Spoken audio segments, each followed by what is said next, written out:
What if I told you there's a magic machine that could solve almost every problem? A machine that could pay off debt, lift people out of poverty, and make an entire nation rich overnight. This machine isn't science fiction.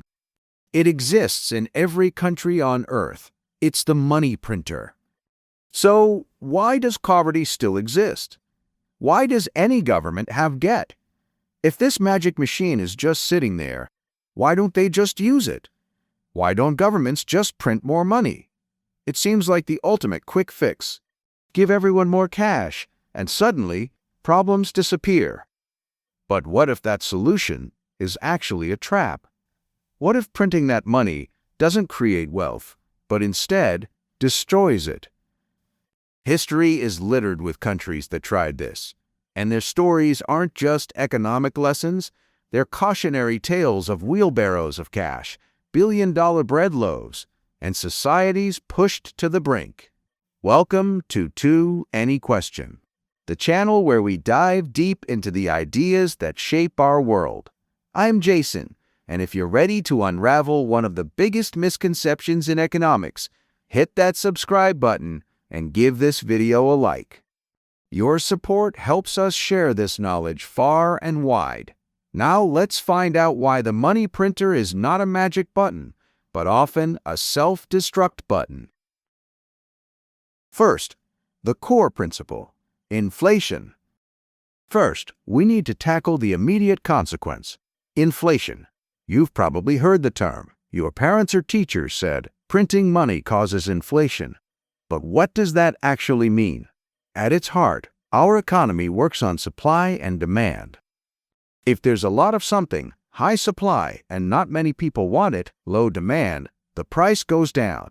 Think of last year's smartphone model. But if there's very little of something, low supply, and everyone wants it, high demand, the price rockets up. Think of concert tickets for the world's biggest artist. Money works the same way. Money itself is just a tool to claim real stuff. Bread, cars, houses, haircuts. The value of money isn't in the paper, it's in what that paper can buy. Let's use a simple example. Imagine a small town. There are 5 loaves of bread at the bakery. There are 5 people in town: Bob, John, Alex, Jack, and Tony. Each person has $5. A loaf costs $5. A perfect equilibrium. Everyone buys 1 loaf. Now let's turn on the magic machine. The government prints more money and gives everyone an extra $5. Now, each person has $10. But there are still only 5 loaves of bread. Feeling richer, each person now wants to buy 2 loaves. But that's impossible. There are 10 loaves. The bakery sees a line out the door, everyone waving $10 bills. They think, demand is huge. I can charge more. So they raise the price to $10 per loaf. The result? Bob, John, Alex, Jack, and Tony still get only 1 loaf of bread each, but now it costs them $10. They are no richer in terms of what matters, real goods. They just need more pieces of paper to buy the same thing. This is inflation in a nutshell. More money, chasing the same amount of stuff, makes prices rise. The value of each dollar in your pocket has been diluted. Second, the snowball effect, hyperinflation. But our story doesn't end at the bakery. This is where it snowballs. The bakery now has more money, $50 total, instead of $25. They want to bake more bread to meet demand, so they go to buy wheat. But so do all the other bakeries in the country, who also got more money from their customers. The wheat farmers now see insane demand. Their supply is limited by land, weather, and time. So what do? They raise the price of wheat. Now the bakery's costs go up, so they have to raise the price of bread again just to stay in business. This cycle feeds on itself. When this cycle spins wildly out of control, it becomes hyperinflation, a total loss of confidence in money. where prices double not in years but in days, hours, or minutes. This isn't a theory. It's happened repeatedly with devastating consequences. Third, historical cautionary tales. 1. Weimar Germany, 1920s. Defeated in World War I and crushed by war reparations, the German government printed money to pay its debts. Soon, people needed wheelbarrows of cash to buy a loaf of bread. At its peak, in 1923, a loaf that cost 250 marks in January cost 200 billion marks by November.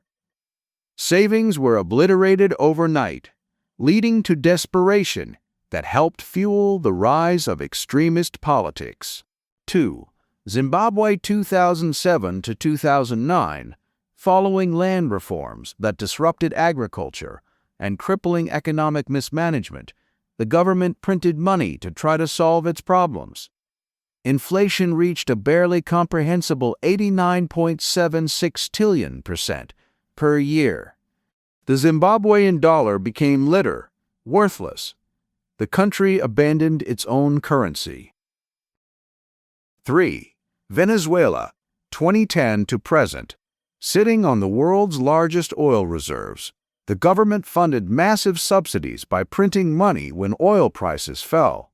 The result? Hyperinflation so severe that banknotes were left on the streets. It was cheaper to use them as trash than as money. A nation with incredible natural wealth was brought to its knees by the printing press. Fourth, deeper questions and solutions. Now, you might have a clever follow-up question. Okay, but what if the government just prints money to pay foreign debt and doesn't give it to its own people? Would that avoid inflation? It's a smart thought, but the answer is still no.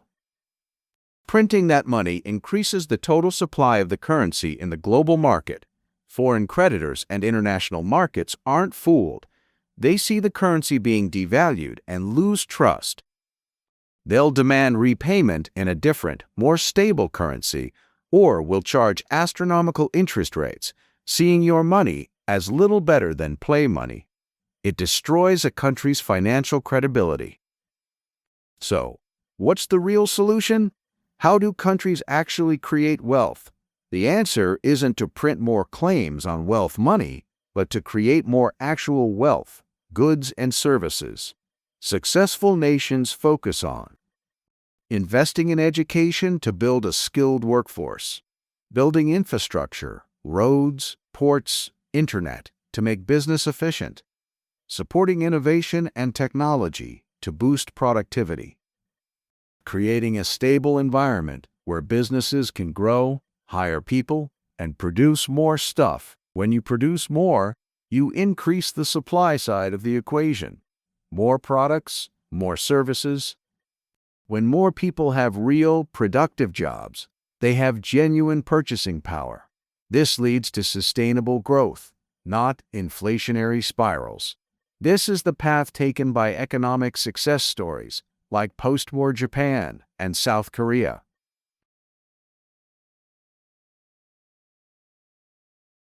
So, the next time someone says, "Why don't they just print more money?" you'll know the painful truth. Money is a measuring stick, not the thing being measured. Printing more of it doesn't make the pie bigger. It just makes the slice markings on the ruler smaller.